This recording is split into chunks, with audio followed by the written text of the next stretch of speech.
Hello, everyone, and welcome to the Only Land Fan Show. My name is Kendall Lejeune, and our guests today are Diane DeLongchamp and Leah Albanese. Today, we welcome a dynamic women-owned land investing team. United by shared values and complementary skills, together they are building their business focusing on quality, integrity, and collaboration.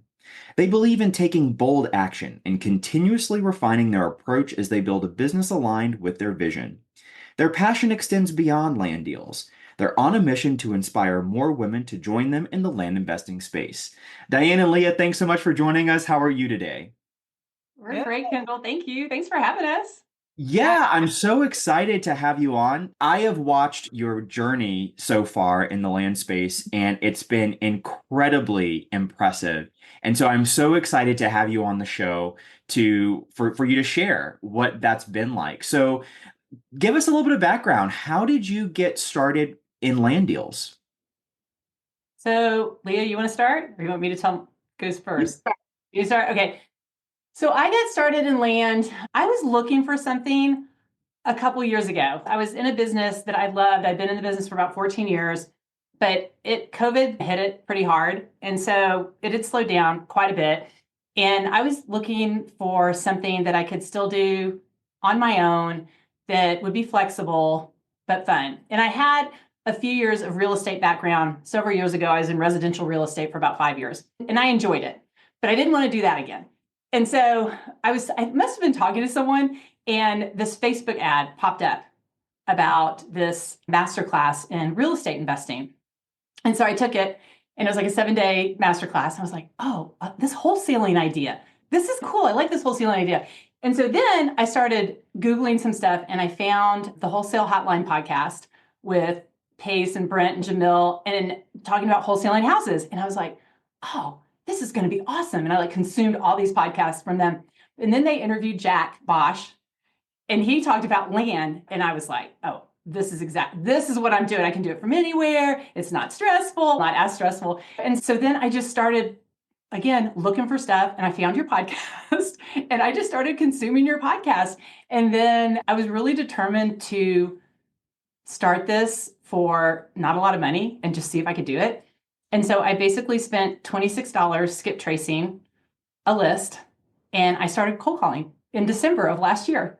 And I got my first deal in January, and that's how it started. Wow. So you were doing your own cold calling. You like, I'm going to pull my list. I'm just going to cold call. Mhm. I love it. I love it. And Leah, what about you? How did you get into this whole land game? I've always been interested in real estate. So I've tried to find a way in for a long time. And I didn't have a big budget, so I was figuring out how would I do this. So I actually started with mobile homes with intentions of flipping mobile homes, that sort of thing. So I ended up getting my manufactured home dealer license. And the way I got into land was I was thinking, oh, now that I have this license, I can put these new manufactured homes on land. I started learning about land. I had looked at it before, but I thought I was looking into it a little more serious because I was like, now that I have this license, I can combine the two. So I started learning everything about land, and then I met Diane. So that's how that went. Love that. And how did you guys connect? Like, how did you first meet? We went to the conference in Golden where we met Ah, you that first time, and we were just both there, and they were like, seriously, Leah, how many people? Like 5 women, 100 men. So we just naturally wanted to meet each other. And yeah, we just started talking, and she was saying how much she liked doing comps, and I was saying how I don't love doing all that stuff, but I like talking to people, and then we just ended up connecting and chatting a little bit more, and that's how it all started. love that. Yeah. So that was the Supercars event, It was Supercars so, and Land Investing event with Peter Nukasani and Drew Haney and those yes, guys. it was Yeah, awesome. that was a great event. That was a It great was event. so fun. Oh, it's Yeah. awesome. Yeah, and now I met Diane. That was the first time I had met you in person. But Leah, I had met you before at Callan Faulkner's land camp, right? Yes. Yeah, Yes. another incredible event. Oh, My gosh, one of the highlights of the year for me. But I love that story so much. So I want you to share I want you to share what that very first interaction that we had together was like. So we were at land camp, which I agree, amazing, amazing. So I had just put my first mailer out there, and I, unlike Diane, am scared to be on the phone. I like the computer stuff. She's great with the calls. So I was putting it off and putting it off. I had a seller, I had a lead call me, very nice man, left me a message, and I was like, okay, I'm going to call him. I had met you. You're super nice, came up to me, started asking me some questions, and somehow I told you, yeah, I have this lead, and yeah, I'm gonna call him. And you're like, yeah, go call him. And I was like, oh, okay. Oh, yeah, okay. And then day two came around and you came over and you're like, so did you call that lead? And no, I did not call that lead. And you're like, okay, go call him right now. And I was like, oh, okay, so you totally gave me that little kick in the rear. I went outside, called him. He was super nice. It was a great conversation. And it was like, you just have to get past that first call. Not that I am the call person, because that is Diane, but it's just that talking to people and just get it started, get the ball rolling. You definitely pushed me to do that. It was great. So I very much appreciated that. Yeah, yeah. What I love so much about it is even though you're not you just said you don't love being on the phone. I think that when we do hard things or when we do things that we normally wouldn't do, like that's outside of our comfort zone, it stretches us and it just allows us to do more hard things. So I totally commend you on that. That was such a fun story because when you got back, you were like, it was great. It was wonderful. I loved it. It was awesome. You have a very impressive track record for your first sort of stretch in your land investing career. So, how long have you guys been investing in land, and what has that looked like in terms of profit for you guys? Imagine having a complete toolkit for success right at your fingertips. That's exactly what you get with Only Land Fan School, our premium online community. For a low monthly fee, access our treasure trove of resources: the on-market deals course, acquisitions tool suite, and Dispo Secrets library. Plus, connect with fellow flippers in our active community. Whether you're hunting for deals or closing sales, Only Land Fan School has you covered with step-by-step guidance and insider knowledge. Ready to supercharge your land flipping journey? Join Only Land Fan School at olfschool.com today. We have been working together since September, Leah, or October? It was June. I think the end of June. Was that Wow, time flies.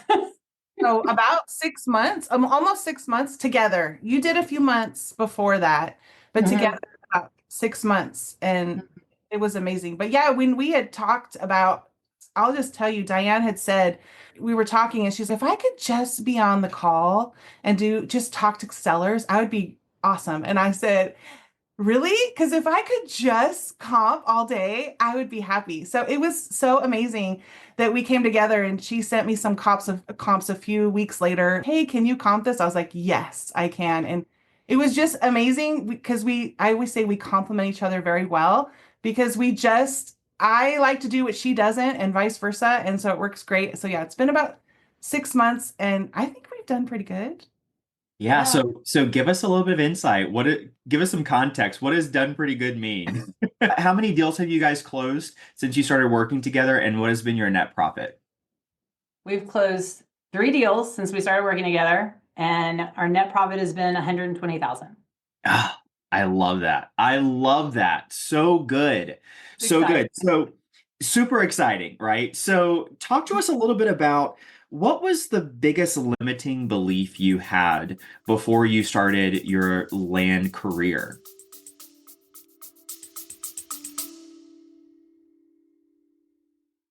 Hey, land fans. Tired of sellers ghosting faster than your ex? Get ready. Our friend Ajay Sharma has created the ultimate program to transform your acquisition game. Land Closers Academy brings you weekly call reviews, a powerhouse community, and the proven system for turning leads into signed contracts. And check this out. Sign up now at olfclosers.com and you'll get my personal call review template that's crushing it with both my team and my coaching clients.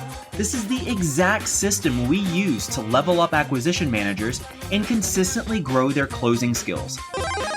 It's a game changer for managing your team. Ready to close more deals? Head to olfclosers.com and let's get you crushing it. Because the only thing getting ghosted should be your old closing rate.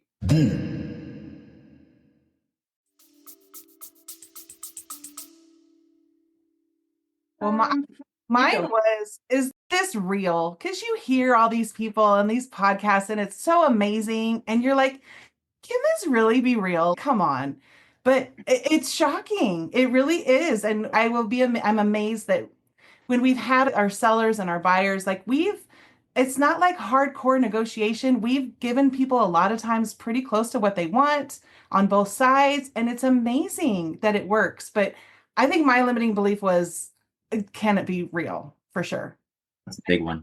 Yeah, I agree. I think when I started, I just needed that validation. Okay, this really works, right? Before I just jumped in and just talking to people and calling and having conversations. And I've been called some names and I've had people be not very nice to me.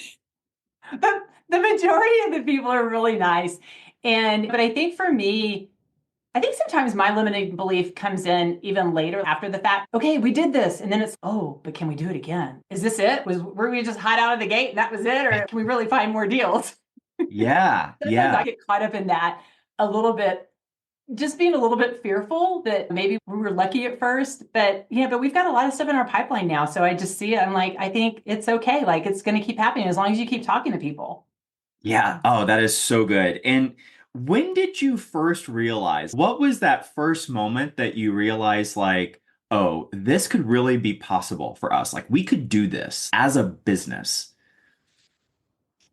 I think seeing the money hit the bank account. Okay, it's real. We can do this. Yeah. And knowing we had two more lined up pretty quick after that. But I didn't believe it until I actually logged into my bank account. It's okay, the money is there. This is real. It's crazy. Yeah. What was that very first deal? Oh, I can say it. So it was actually a neighbor deal. So it was somebody selling their land and the neighbor wanted it, and the neighbor had land all around this parcel. So they were the perfect person for it. It was really great because we were able to reach out to the neighbor and he wanted it. And like I said, we actually gave the seller even more than what he asked for. We were new. It was our first deal. I think we put 57 as the offer and he asked for 55 and Diane said, we can give you 57. We've learned. We're a work in progress. So anyway, so we gave him 57 and then the neighbor was super excited to get this little piece of land to complete his area for 80. So it worked out amazing. Yeah. And so what was the spread on that? You said you got it under contract 57, sold for 80. And so About 20 after, because we paid some closing costs and things like that. We did actually fund that one ourselves and did a double close on that one. excellent, excellent. And the very first deal that you ever do is always one that you remember. And it's always, in my opinion, one of the most important because it's like, it's proof of concept. Regardless if you make $100 or 100,000, I would much prefer the latter. But the fact that you can make $1 and it goes into your bank account doing this. And so if someone's listening to this and they think that you need some type of special real estate background or licensing or something like that, what would you say to those people? I would say that I think that one of the things I love about this business is I think that it levels the playing field for anyone. Like anyone that is willing to get a little bit outside of their comfort zone and have a conversation with someone. And a lot of people think, oh, well, I'm not a salesperson. But it's not really about selling. It's really about listening and asking questions and seeing if you can be a solution to someone's needs, right? That there's a reason they're talking to you. They want to sell their land. Whether you can get to the price they're looking for is one thing, but the conversation can be really pleasant and nice and enjoyable. And I think just building that rapport with someone and just being a kind human being and having a conversation is really all you need for this business. And then being willing, you have to be a little gritty. You have to go through the calls. You have to have the conversations. You have to take the no's. You have to be okay with that. But I think that anyone can do this business that you have to like people too, I think. But if you Yeah, like people, I think anyone can do this business. that certainly helps. So just to get some context, what industries did you guys come from before? What jobs did you have before? Because you are doing land full time now, right? Mhm. Okay, and so what were you doing before? Leah, you want to start? Oh, well, I've been in the dental field for 30 years. I've been a hygienist for 22. And so now with this, I'm slowly exiting. Like I'm down to 1.5 days a week, and every other moment is land. And I'm happy. It's exciting. We have it figured out where both Diane and we get to do what we enjoy doing. So it's fun. And another thing I wanted to add when you said, can you do this, is if somebody does not have an easy time talking to sellers like me, you need to find that other half or that other partner. And they might not like the comping side or whatever. And so I think even if you might not be good on the phone, then maybe somebody else is. And so there is always that option as well. But yeah. Love that. I love that. 100%. And then for me, my background, I've done a lot of things, Kendall. Jack of all trades. I started in corporate America. I got laid off during a recession, and then my husband and I owned a catering company. That was a lot of fun, but high stress job with your spouse can start taking its toll. So I ended up getting into real estate, and I did that for a few years. Loved that. Did some fix and flips and some residential stuff. And then I was actually introduced by a friend of mine to a business that I started while I was in real estate, really part-time, but it just turned into my full-time gig. And it was with a network marketing company. And I loved it. It was great. It was a ton of fun. I was super blessed with a great team of women and some amazing partners. But after COVID, we got hit pretty hard, and I was looking for a change. Yeah. And now here you are. Here I am. I love it. I love it. Walk us through your biggest deal that you've done so far. I know that this one was pretty interesting. And so walk us through from the moment you found it all the way through closing. Hey, Diane, you should take this one. This one is I very. should- Leah says, I don't want credit for this one. This one was a doozy. Okay, we found a property and put it under contract with a really lovely lady. And we hired a realtor to list it for us. And we found a buyer. And the buyer wanted to, well, first we had to negotiate. So the buyer came in with a much lower offer. We went back to our seller because we thought we were going to make like nothing. I think it was like $5,000 or something ridiculous from this original offer that the buyer came to us with. And so I went back to the seller and I negotiated her down $50,000 because it was a $650,000 purchase price. So I negotiated her down to 600. And then we went back and we countered the buyer's offer, and the buyer took our counter, which was great because that gave us a much better spread than we had anticipated at that point. And so we were good. We were under contract, but then we made a newbie mistake and the buyer wanted to use their own title company. And we were like, okay, that's fine. So we did, but then we found out from them that title company doesn't really work with investors. And then the title company that we had originally started working with, who told us that they worked with investors, who told us they could do assignments and double closes and all these things, but clearly we didn't ask the questions right, couldn't really do that and didn't really understand that. And so then all of a sudden, both title companies thought we were a scam. Now, And we just were to like, clarify really quickly, so you renegotiated with both the buyer and the seller. I love that you were able to get $50,000 reduction on the buy side. So what was the spread that you had renegotiated? So it went from a $5,000 spread, and then after all the renegotiations, it went to a what? it was 110,000. I So know. it went from a $5,000 potential spread to a $110,000 Or spread. maybe it was like a 10,000 spread, but yeah, because I think we went back up and we got 50 more from the seller, and we dropped 60 from the seller and then went up 60 to the buyer, and they both said yes. But we didn't know that was going to happen. So you're just pinching yourself at this point. And so the reason why you guys decided to double close this is because the purchase price was so high. Is that what you were looking at? Yes. Yeah, so you didn't want to have to come out of pocket with 650,000 or whatever it was, right? Cool. All right. So you are now banking on like you have 110K spread on this deal. You are banking on these title companies to be able to play nice and double close, and then you got this bomb dropped on you. And Oh, so yeah. what happened next? So then the legal department of the buyer's title company got involved, and they're like, the only way that we're going to do this is for us to talk to the seller, and we have to rewrite this contract, and it has to be super clear as to what your spread is.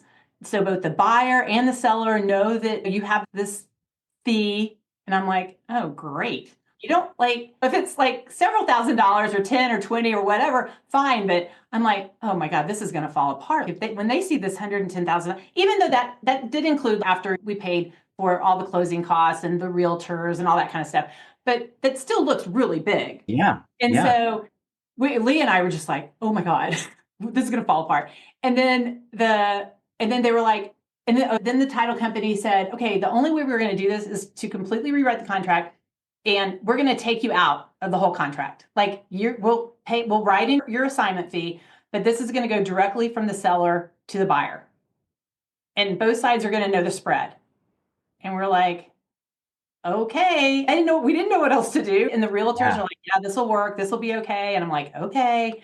And so we did that. And then I had to call the seller and be like, okay, I want to tell you, you're going to get a call from the title company and blah, blah, blah. And I went through the whole thing, and I told her it's going to show that there's a fee of 110,000, and that's going to include the closing costs and the realtor fees and the marketing and everything that it included. And I was totally like, she's gonna kill the deal. She's gonna hang up on me. Of course. That's the first thing that I would have thought too. Oh, I just yeah. said, oh my God, I thought I was gonna throw up for like days when I knew I had to call her. I was so sick to my stomach. I was terrified because she was so nice too. I was just like, oh, I can't believe I have to do this. And you had just renegotiated her down I know. 50,000 and said, we need this at a better price. And then she's thinking, okay, so you renegotiate, she gives you $50,000 less, and then come to find out you're making 110. Oh my gosh, I'd have been so nervous before I got on that call. I was just, yeah, I had some sleepless nights before that call. And she was just like, okay, seriously, there was nothing. It was just, okay, that sounds good, Diane. I was like, okay, thank you. The lawyer will be calling you, or the title company will be calling you. They're gonna send over a document that you're gonna have to sign that's gonna show this, and it's gonna be a new contract between you. I had to explain that too. It's gonna be a new contract between you and the new buyer. And she was fine.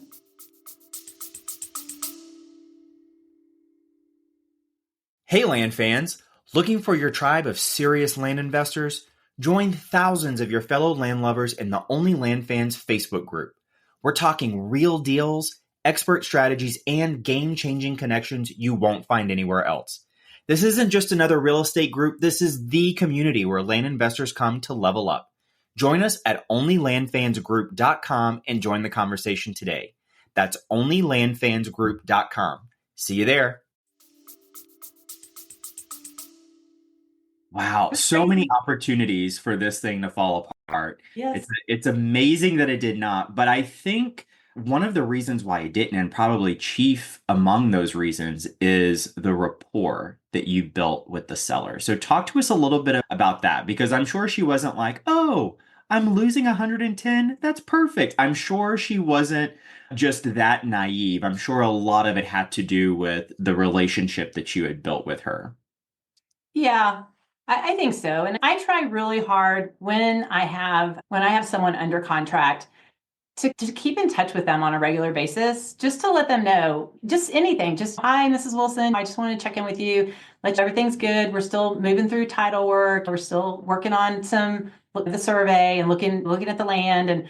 But I just want to touch base and just I'll reach out to you in a couple weeks and give you an update. And I just keep people up to date where we are with the closing. If anything's happening with title, I like to have conversations with people. You can send an email, you can send a text, but I think that taking just 2 minutes out of your day to have that call and makes a huge difference.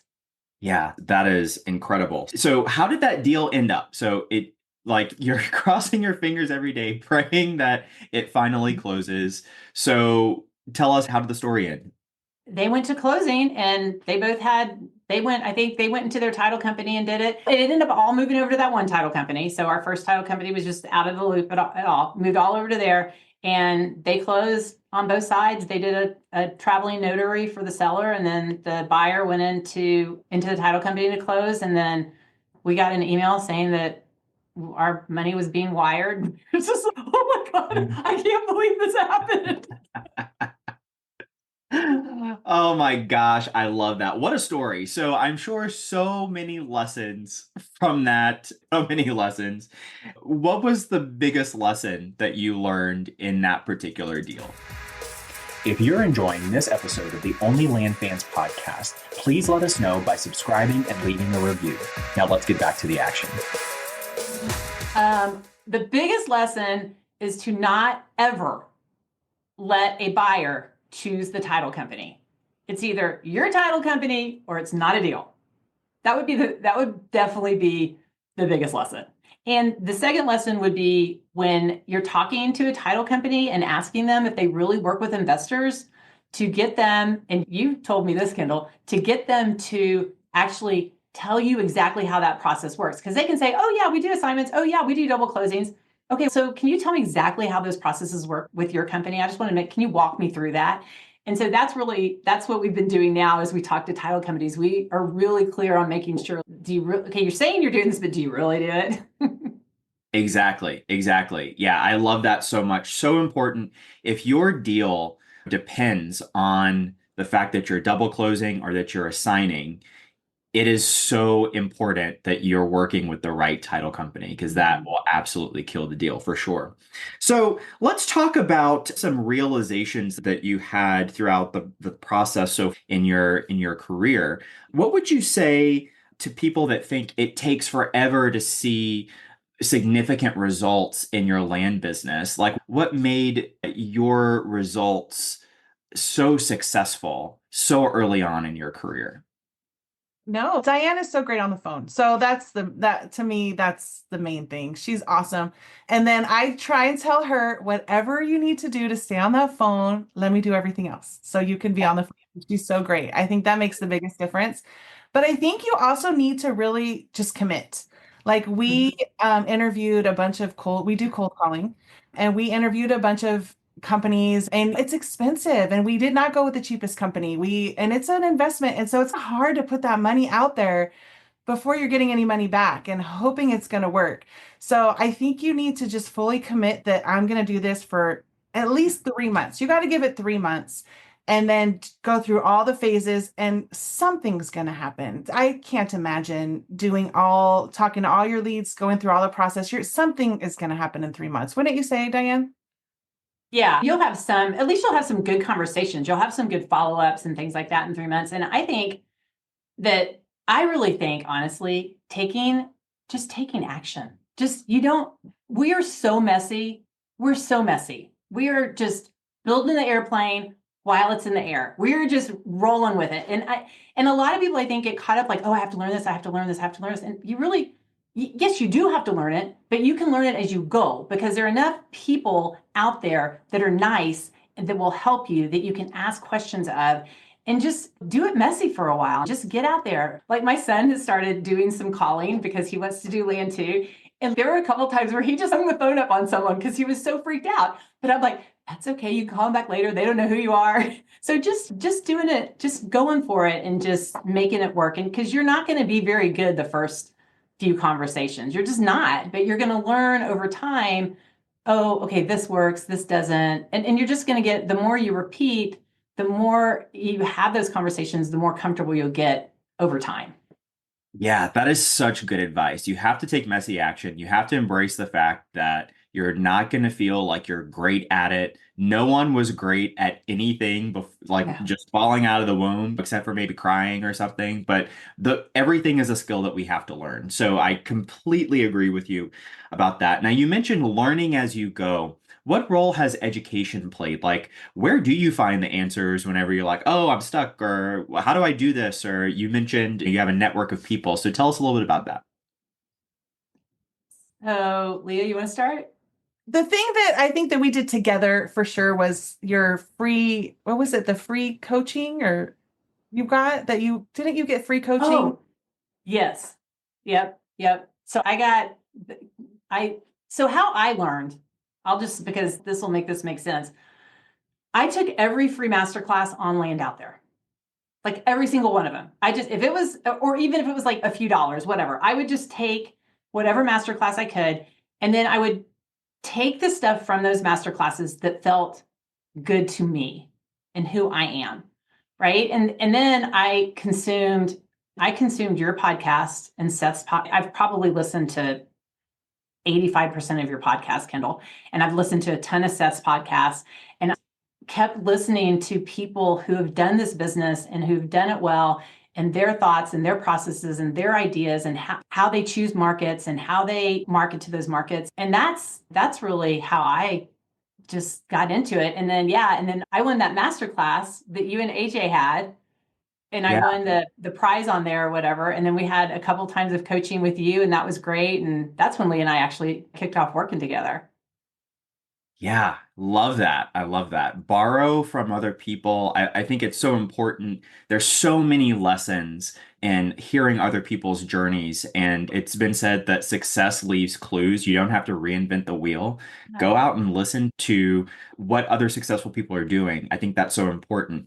Also taking action though. I have to bring it back to that because that is so important. Walk us through like where does the rubber meet the road? You took these things and you listened to different speakers and then you started doing the thing. And then what did your education process look like after you got involved with the business and things like that? Did you still just listen to podcasts or what did it look like?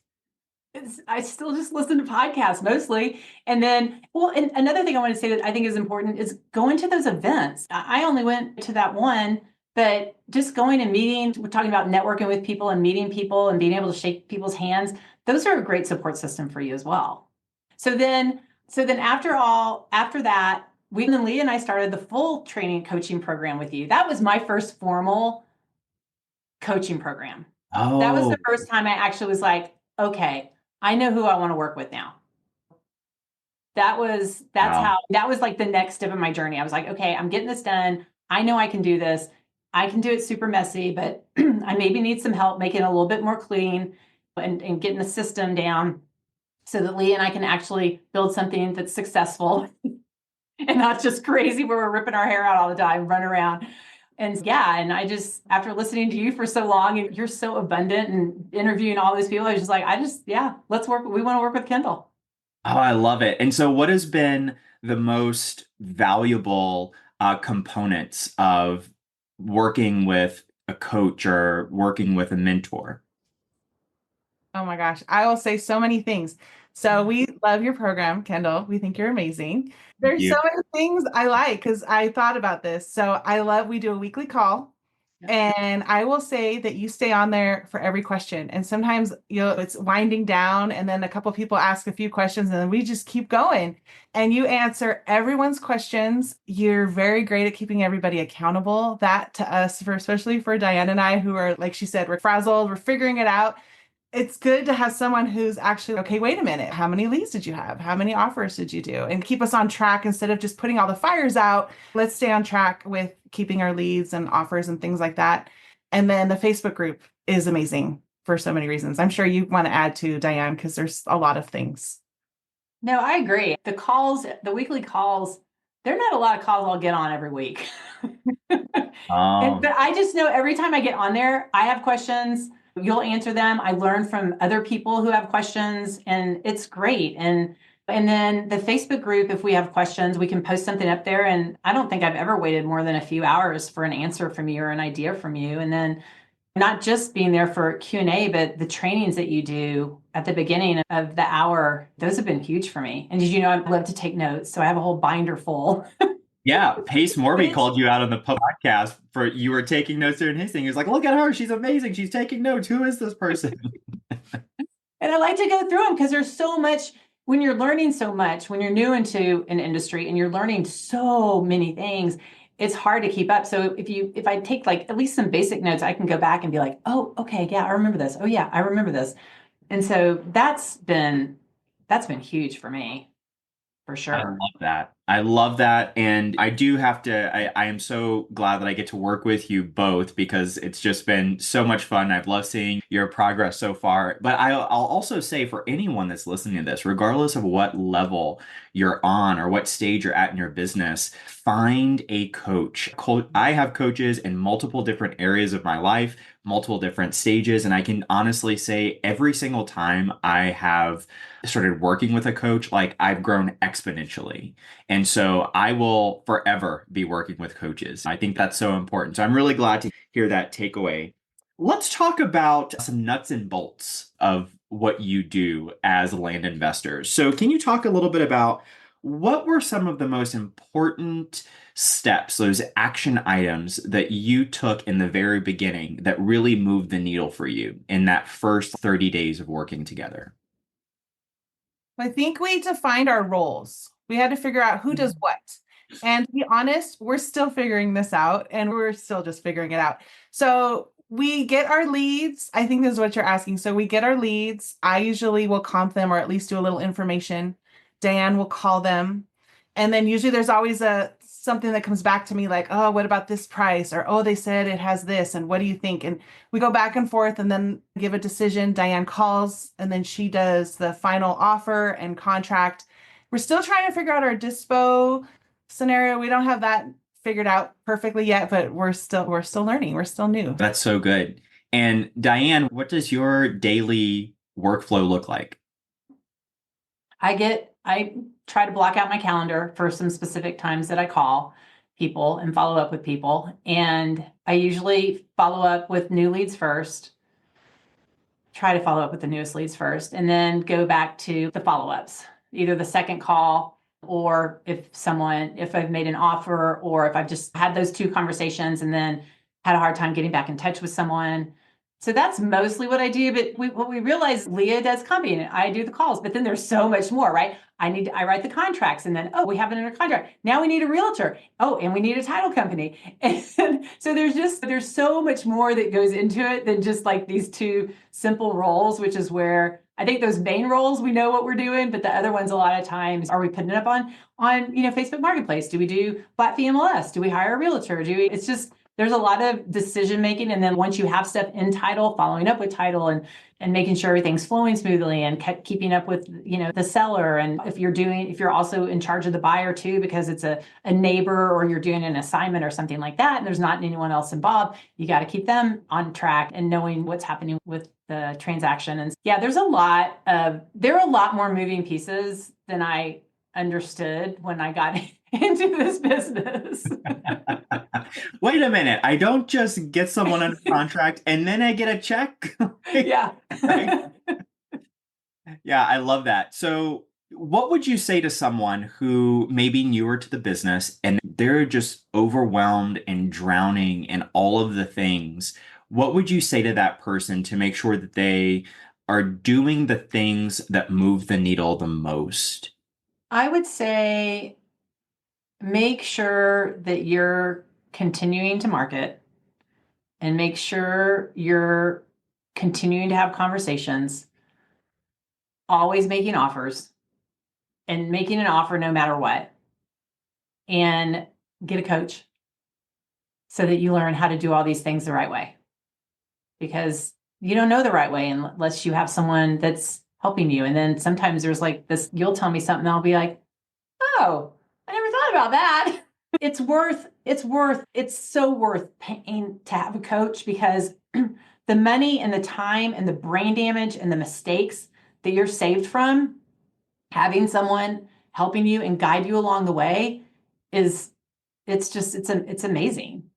And so that's what I would say. Just always be marketing, always focus on those calls. Never like when you say you're going to follow up, don't leave them hanging for weeks and days or never call them back. I even call people sometimes if they're really nice, I'll call them and just when I make the offer and I know they're not going to take it, I still call them just because they're nice. And then I'm like, is there anything else I can help you with? Because you never know. They might have another piece of land. They might have someone else that they might refer you to. So yeah, did I answer those questions? I got on a ramble. I don't know. Yeah. No, that was perfect. That was perfect. So many great nuggets in that, but I completely agree. There's so many different things that can distract and that are trying to vie for your attention. Like education is one of them, to be honest with you. Like there's so many people that are like, I've been listening to podcasts for years and they've never even sent out their first marketing campaign. So take action and do it. I think Yeah. that's so important. Leah, you were going to say something. I was going to say, I don't know where I heard this, but I thought it was great because she's talking about the coaching, which I totally agree. And somebody had said it's like getting the shortcut. And it is because Yeah. we talk about, and you've mentioned with to us just last call, there is a reason I tell you to do A, B, and C because I've done it and I've found the mistakes and I figured it out. And so really you're saving so much time and effort and energy having someone who's already been there and done it and been successful. So I think it's good. Just find somebody you feel like you can relate to. But yeah, get that shortcut. I think that was huge. Mhm. That's a really good point. I talk with a lot of people in the land space, and this topic comes up pretty often. And they're just like diametrically opposed for whatever reason to like getting a coach because that's not something that most non-business owners are really comfortable or familiar with. It's not like we normally have coaches in all areas of our lives.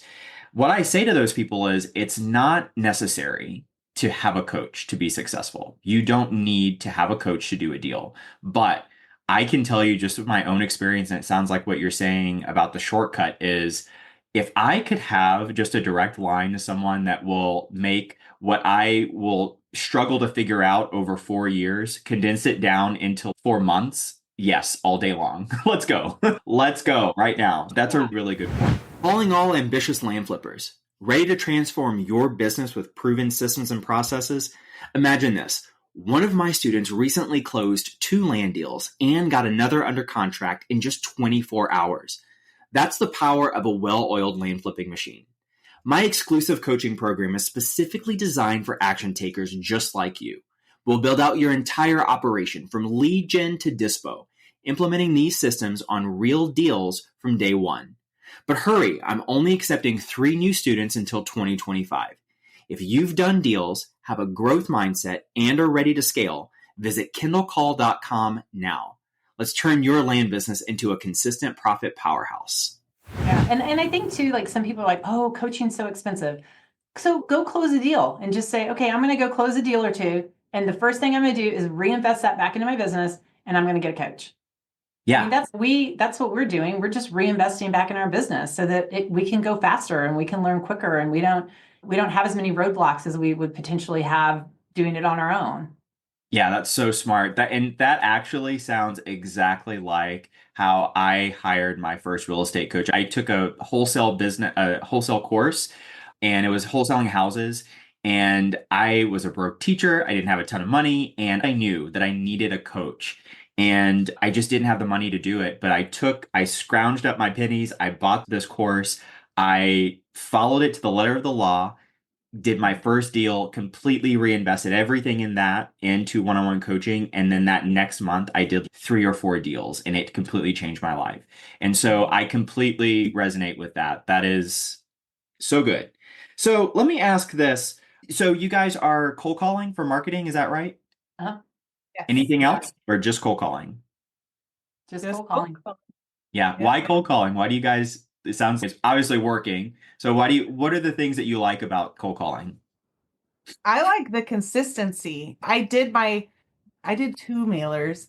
And the thing is, they drop and then you get a bunch of people at one time and then nothing, depending on how you mail. But the thing with cold calling is we get anywhere from, I don't know, 2 to 5 every day they cold call. So it's nice because they come in slower and consistent and we can prepare versus a lot at one time. That's what I like about it. Mhm. Yeah, that's And really I good. like it because they've already, once they call, they're pre-qualified a little bit, right? They're interested in selling, whether it's a property that is going to work for us or whether we can get to the price that they're looking for is a whole nother thing. But at least we know they're looking to have a conversation. And yeah, I don't know. I like it because even compared to mailing and stuff like that, it's less expensive than mailing for sure. And Leah said, I like that it makes me feel like we constantly have someone to talk to that's interested, which kind of keeps us in the groove, I think. Just, okay, we've got 3 more new leads and we've got 2 more leads today. And we've got 5. Oh my God. And so the flow helps me, I think, staying consistent. And then I think texting is great too, but again, that's less personal. I think you're going to get way more leads that aren't really actually interested in selling. They're just messing around, or maybe they'll sell for 3 times more than their property's worth or whatever. I don't know. I feel comfortable with cold calling. But I think that if you don't, and if you don't have a partnership with me and Leah, or like me and Leah, I think that texting and mailing is great as well. We just tend to like this. I think being a woman calling is different too. There are not very many women calling people on land out there right now. And I think that's helped us a little bit, maybe, because sometimes I'll talk to people that have talked to 7 people that week. And for some reason, they'll have a conversation with me. And a lot of times it's with women who are selling the land. That tends to be helpful, because I think they're not used to a woman calling them. Sure. Yeah, that's really interesting. That's really interesting. I really also think that the momentum of consistently getting those leads, so you are making calls every day versus if you just stop for 3 weeks and wait for the next mail piece to hit and then you have to start up all over again, you're getting your reps more consistently, which is what I think works really well for you guys. It's good because you're talking to people every day. And I think that consistency helps you build up that ease and that comfort of having those conversations. Yeah, I love that. So thinking back to your versions of yourself that you were 6 months ago, what mindset shifts had to happen in order for you to get from there to where you are today? Not sure. What do you say, Diane? I think a lot's changed. I will tell you, I think that having somebody else to do this with has been huge for me personally. Yeah. Having Diane to go back and forth, we bounce ideas off each other, and what about this and what about that, and ask Kendall and whatever. We go back and forth a lot, and that helps a lot. I think if I was doing it alone, it might be more of a struggle personally. I think that having somebody to do it with has been really helpful for me personally, but I think it, like I said earlier, you just have to commit and just decide that this is going to work. It's working for other people. I'm going to do it. It's going to work. And you just have to just go for it. And I think for me, from my mindset, I think you hear people who do really well in this business, like we were talking about earlier, and you're like, is that really what's possible? Because they're not all these people just lying on the podcast, right? And because then you meet them and their stories and their life and that they're rocking this business. But I think sometimes really being able to wrap your brain around what this could be, that this could be really big for anybody. Going back to just being gritty and going for it and doing it messy, because we see people now, we're watching people now, and we're seeing it in ourselves. This can be a life-changing business. And so just being able to wrap your brain around how big this could be, and then how to find out a way, because I think sometimes people like struggle with being successful, right? And they'll put up roadblocks because they don't believe they're worthy or good enough or whatever that is. And getting into the mindset of, okay, as I start seeing success, what am I going to do with this success? Like, how am I going to give back in a bigger way so that I feel like that's okay? Like, I am worthy of building something really phenomenal because I can change other people's lives as I do that. And so I think for me, that's always been a mindset I've struggled with is, do I deserve, like the deserve factor?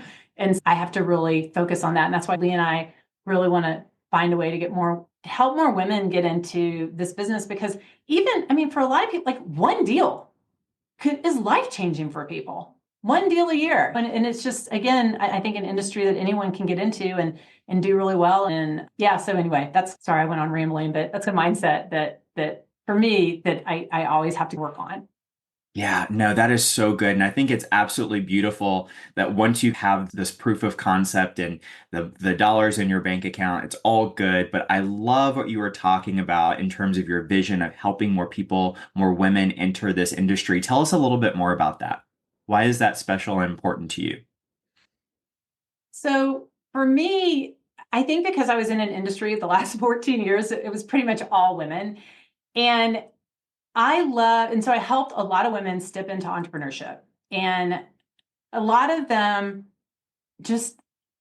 they just blossomed into the most amazing individuals, and because all of a sudden they believed more in themselves and they became the person that they always had inside of them, but they just never had that opportunity put in front of them to really grow into that. And so I think that there are so many women out there that if they just had an opportunity like this to do something more for themselves or do something more for their family or do something more for their community, that the world would be a better place. I love that. I wish there were more women that would step into entrepreneurship, that would take a chance on themselves. And I think this is a great industry to enable them to do that. That's really powerful. That's really powerful. Leah, I know that you're also passionate about this topic. Absolutely. You'll go to these events, and like we had mentioned when we met each other, there was like, what, 3 other women out of 100 or more. There's just not a lot of women. And we kind of, when we talked about this podcast, it was like, oh my gosh, do I want to put this out there? But it was like, yeah, because we want other women to see us and to know there are other women succeeding and doing well in this, because I think that there aren't a lot of women we see in this space. And so we want to inspire, if we can inspire someone to just start and pick up the phone or partner with someone or whatever works for them. Like she said, it can make a huge difference. And just one deal can be huge for somebody. I love that. I love seeing this journey. I am so thankful that I get to be a part of it. Thank you so much for sharing your story with us and being just so generous with your information. How can we give back to you right now? What types of resources or connections are you currently looking for? We were hoping you were going to ask us this, Kendall. So we're really, again, going back to the fact that Lee and I are just getting started. We're just going for it. And we talk to people a lot of times that we think, sellers, that it might be a good development opportunity with someone who develops or wants to build multifamily or wants to do entitlement or wants to do a subdivide. And sometimes we know some people who like to do that, but we don't know a whole lot of them. And so like connections like that, we're working mostly in Tennessee right now, but I worked a little bit in Texas, and I'm in Colorado, and I've done a few deals in Colorado, and I like working with people in Colorado. We just love to partner up with some people, and because again, I come across some stuff and I don't really know what to do with it. And sometimes it might be not a good for us right now because we're just focusing on flipping and kind of building up some equity so that we can do some more things with our company. But sometimes it's not a great deal for a flip, but it could be a great deal for an entitlement, or it could be a great deal for a developer. It could be a great deal for a lot of people, but I just don't have those connections and I don't really know what to do with them. If anyone's out there that is working in those areas, we'd love to connect with you. And then also any women that want to chat or learn more, or I don't know, say hi. Yeah, I love that. What do you good. think, Leah? What's that? What do you think? Anything else? Same thing. No, I think you said it perfectly. Excellent. So if someone has deals that they can potentially partner on, or if they want to reach out to you, how can they do that? How can they find you?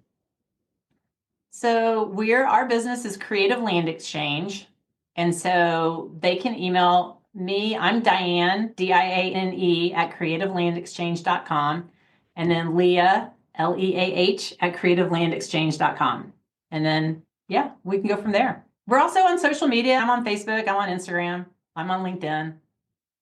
Excellent. And so we will put those emails in the show notes. Yeah. Thank you so much, Diane and Leah. This has been absolutely fantastic. It's so cool to see your story. So thank you for sharing it with us today. Yeah, we appreciate you, Kendall. Thank you so much. Thank you, Kendall. Wonderful. Thank you so much. Until next time, take care, be safe, and we'll catch you in the next one. Bye-bye. Sounds great. Bye.